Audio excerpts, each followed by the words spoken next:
Hello everyone, कैसे हैं आप लोग। आई होप आप सभी अच्छे ही होंगे। तो आज हम आप लोग के लाए हैं मॉक टेस्ट 175 और ये हिंदी से संबंधित होंगे। तो आज हम हिंदी के प्रत्येक टॉपिक से एक प्रश्न को लेके आए हैं जो आपके एग्जाम के लिए बहुत ही ज़्यादा इंपॉर्टेंट होंगे। तो आप लोग वीडियो के अंत तक बने रहिएगा। तो चलिए शुरू करते हैं। पहला प्रश्न आप सभी के लिए है, निम्नलिखित में से शुद्ध वर्तनी वाला शब्द कौन सा है। शुद्ध वर्तनी वाले शब्द को आपको चयन करना है। कभी कभी प्रश्न में पूछा जाएगा अशुद्ध वर्तनी वाले शब्द का चयन करना, कभी कभी शुद्ध वर्तनी वाले शब्द का चयन करना है। लिखा तो गया है निष्पक्ष, लेकिन निष्पक्ष लिखा कैसे जाएगा वो आपको बताना है। तो देखिए, निष्पक्ष लिखा जाएगा नौ में हर्षई मात्रा, फिर मूर्धन सौधा प अक्षो।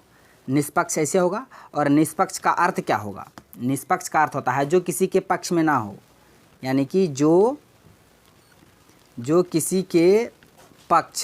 किसी के पक्ष में ना हो उसे बोलेंगे हम लोग निष्पक्ष। याद रखिएगा। तो इसका आंसर क्या हो जाएगा। यहाँ पे मूर्धन्त स्व नहीं है, दंत स्व, ये नहीं होगा। यहाँ पे चौथा संयुक्त है, ये भी नहीं होगा क्योंकि अक्ष होगा लास्ट में, ये तो होगा नहीं। इसका आंसर ऑप्शन ए हो जाएगा, निष्पक्ष। होगा कैसे बता दिए, उसका अर्थ क्या होता है वो भी बता दिए। आप दोनों को याद रखिएगा। नेक्स्ट है, निम्नलिखित में से कौन सा वाक्य शुद्ध है। शुद्ध वाक्य का आपको चयन करना है। इसी तरह पूछेंगे कभी कभी अशुद्ध वाक्य, कभी शुद्ध वाक्य, तो है ना। तो इसे बनाते कैसे, देखिए पहले इसको पढ़िएगा। ऑप्शन ए में दिया है गीता आई और कहा।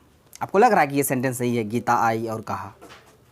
8 बजने को 10 मिनट है, मैंने तेरे को कितना समझाया। सिंह बड़ा भयानक होता है। कौन सा सेंटेंस आपको सही लग रहा है। गीता आई और कहा, ये तो गलत है। 8 बजने को 10 मिनट है, ये थोड़े हुआ, ये तो गलत है। मैंने तेरे को कितना समझाया, मैंने तेरे को नहीं, मैंने होगा, तेरे को गलत हो जाएगा, मैंने तेरे को नहीं होगा। इसका आंसर ऑप्शन डी हो जाएगा, सिंह बड़ा भयानक होता है। ये बात सही है, ये सेंटेंस भी सही है। सिंह बड़ा भयानक होता है, ये सेंटेंस सही है, इसमें कोई भी तरह का त्रुटि नहीं है। बाकी इन तीनों सेंटेंस में त्रुटि है, गलत था। आपको शुद्ध वाक्य का चयन करना था। इसका आंसर ऑप्शन डी हो गया। नेक्स्ट है तीन कहते हैं, तीर है, तीर, इसको अंडरलाइन कीजिएगा। तीर से बाघ मार दिया गया, तीर से बाघ को मार दिया गया। तो इनमें से कौन सा कारक है आपको बताना है। पहले हम कारक का चिन्ह देख लेते हैं। कारक के विभक्ति कितना है, कारक के भेद जो है, कारक के 8 भेद है। कितने भेद है, 8 भेद हैं। 8 भेद का विभक्ति याद रखना है, तब प्रश्न बनेगा। जैसे अपादान कारक का विभक्ति चिन्ह क्या है, से है। कर्ता का चिन्ह क्या है, ने है। संप्रदान का क्या है, को के लिए है। उसके बाद करण का भी चिन्ह क्या है, से है। अब आप कन्फ्यूज होइएगा, से अपादान में भी है, करण में भी से है। यहाँ तीर से बाघ को मारा गया है तो यहाँ भी से आया है। अब यहाँ अपादान कारक होगा कि करण कारक होगा। कर्ता तो होगा नहीं, संप्रदान में नहीं होगा। इसका आंसर अपादान होगा या करण होगा। अब आप यहाँ समझिए, अपादान कारक एक करण कारक। करण कारक में दोनों जो ऑब्जेक्ट हुआ है वो सटा हुआ रहेगा। लेकिन अपादान कारक में बिछड़ेगा, वो अलगाव का भावना होगा, बिछड़ेगा। ठीक है। हम 2 सेंटेंस आपको समझाते हैं। लिखेंगे पेड़ से पत्ता गिरता है, पेड़ से पत्ता गिरता है। या उसके बाद एक और सेंटेंस देते हैं, राम कलम से लिखता है। हम 2 सेंटेंस लिखे हैं। देखिए यहाँ भी से आया है, यहाँ भी से आया है। ठीक है। यहाँ पेड़ से पत्ता गिर रहा है, यानी दोनों अलग हो रहा है, बिछड़ रहा है। तो यहाँ पे अपादान कारक हो जाएगा। कौन सा कारक, अपादान कारक होगा। लेकिन यहाँ राम कलम से लिखता है, उसका जो उंगली है और कलम दोनों सटा हुआ है, अलग नहीं है। अलग रहेगा तो लिखेगा कैसे, इन दोनों सटा हुआ है तो ये करण कारक हो जाएगा यहाँ पे। ठीक है। उसी तरह ये प्रश्न में बोला गया है तीर से बाघ को मारा गया है। ठीक है। यहाँ तो यहाँ पे अपादान नहीं होगा, तीर से मारा गया ना, उसका जो धनुष होगा उसका हाथ में होगा, तीर दोनों सटा हुआ रहेगा। इसलिए इसका आंसर ऑप्शन डी हो जाएगा, करण कारक। अपादान नहीं होगा, करण कारक होगा। और ये दोनों सेंटेंस जो हम बताएं, इससे आपको समझ में आ गया होगा अपादान कारक और करण कारक के बीच डिफरेंस। नेक्स्ट है विमत का विलोम आपको बताना है। किसका, विमत का विलोम। ऑप्शन में दिया अनुमत, मत, सम्मत, समत। इसमें आप कन्फ्यूज कीजिएगा। विमत का विलोम, पहले तो इसका आंसर जान लेते हैं। ऑप्शन बी हो जाएगा इसका करेक्ट आंसर, मत। मत का अपोजिट हो जाएगा विमत। मत का उल्टा क्या हो जाएगा, विमत। बाकी इसके अलावा जो ऑप्शन में उसे भी देख लीजिएगा।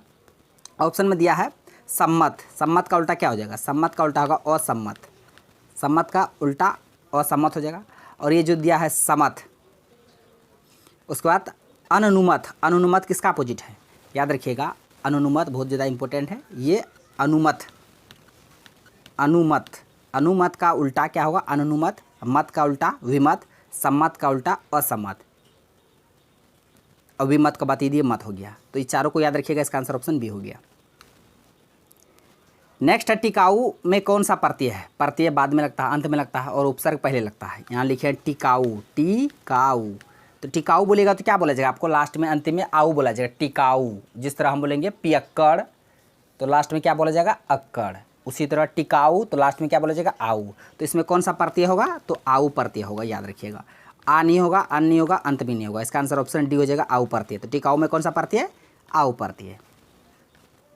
नेक्स्ट है निधड़क में कौन सा समास है? निधड़क में समास आपको बताना है। समास के कितने भेद हैं? 6 भेद हैं। 6 भेद का नाम याद रखिएगा। ऑप्शन में दिया द्वंद्व समास, बहुब्रीहि, तत्पुरुष, अव्ययीभाव। आपको बताना निधड़क में कौन सा समास है। इसका अगर आप विग्रह कीजिएगा तो इसका विग्रह कैसे होगा? निधड़क,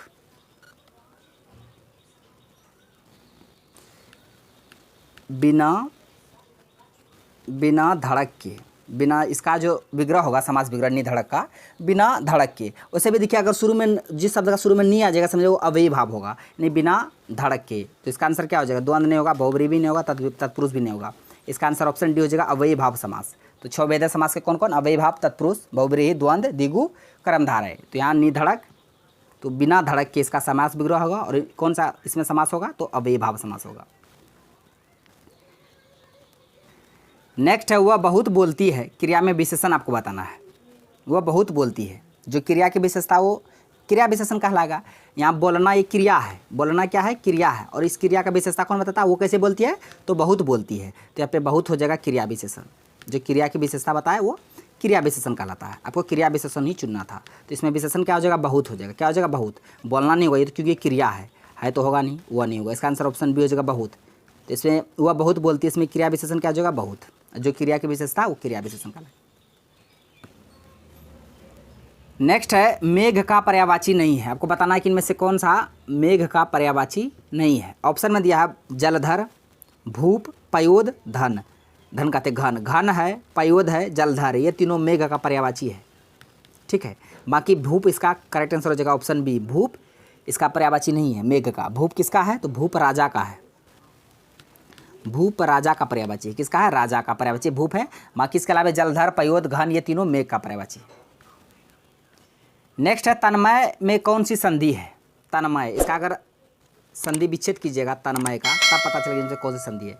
इसका संधि विच्छेद कीजिएगा तो होगा तत्धनमय। तत्धनमय हो जाएगा तन्मय। तो इसमें देखिए हलंत आ गया, हलंत आ गया तो समझ ले व्यंजन संधि होगा। स्वर तो होगा नहीं, विसर्ग नहीं होगा, इनमें से कोई नहीं होगा। इसका आंसर ऑप्शन ए हो जाएगा, व्यंजन संधि। इसका विग्रह भी याद रखिए, संधि विच्छेद भी याद रखिए। किसका? तन्मय का। तन्मय का संधि विच्छेद होगा तत्धनमय। तत्धनमय, इसमें हलंत आ गया तो व्यंजन संधि हो जाएगा। संधि के कितने भेद? 3 भेद। वर्णों या 2 वर्णों के मेल से जो विकार तो होता है उसे हम लोग संधि बोलते हैं। संधि के कितने भेद? 3, स्वर, व्यंजन और विसर्ग। नेक्स्ट है उचित विकल्प का जोड़ा कौन सा नहीं है, यानी कौन सा जोड़ा गलत है। जैसे अर्ध, अर्ध का मतलब आधा, आधा होता है। अर्ध का अर्थ होता है आधा, ये सही है।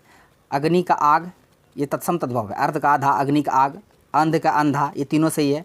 बाकी इसका आंसर ऑप्शन सी हो जाएगा, ये जोड़ा गलत है। अश्रु का आंसू होना चाहिए। अश्रु क्या होना चाहिए? आंसू होना चाहिए। यह तत्सम तद्भव से संबंधित प्रश्न है। यहाँ पे अश्रु का अस्र दे दिया था, ये गलत। आपको गलत जोड़ा को चुनना था। इसका आंसर ऑप्शन सी हो गया।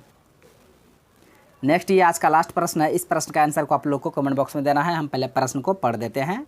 मैं अपने आप ही चला जाऊंगा। मैं अपने आप ही चला जाऊंगा, इनमें से कौन सा सर्वनाम है? सर्वनाम कितने भेद है वो भी आपको आंसर में बताना है। और इसमें कौन सा आंसर होगा? पुरुषवाचक सर्वनाम होगा या निश्चयवाचक या निजवाचक या गुणवाचक?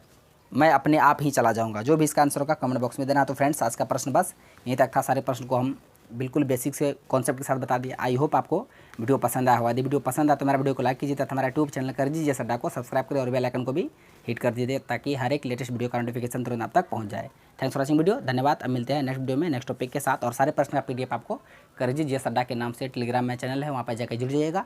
सारे प्रश्न का पीडीएफ वहाँ पर आपको मिल जाएगा।